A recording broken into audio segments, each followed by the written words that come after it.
Hi, this is Jake, and I run the chess club at the Creston-Dement Public Library, and welcome to another chess video.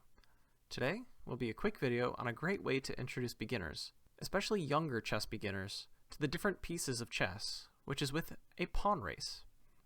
You set up a game of pawn race with all of the pawns on their proper starting squares, white pawns on the 2nd rank and black pawns on the 7th rank, but removing all of the other pieces.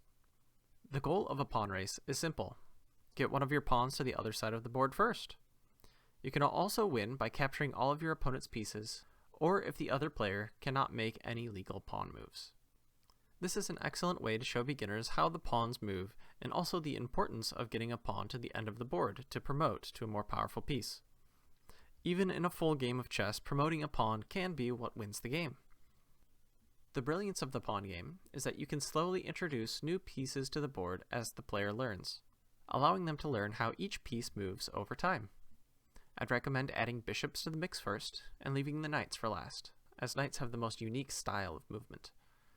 Eventually you can add the king to the board and introduce the rules of check and checkmate and play a full game of chess. The best way to play a pawn race is over a real board, and I have only found one website that allows you to play a pawn race with the proper rules. I'll put a link down below in the description to the website. I've also found a way to play pawn race on chess.com, although the proper rule set is not in place and the game will continue even after a pawn has reached the end of the board. To play a pawn game on chess.com, you'll need to open an analysis board, which is found under the Learn tab. Next, you need to click on Setup, which allows you to add or remove pieces to the board, and then simply drag all of the pieces that you don't want off of the board. You can add pieces if you want to learn with them, such as bishops or knights.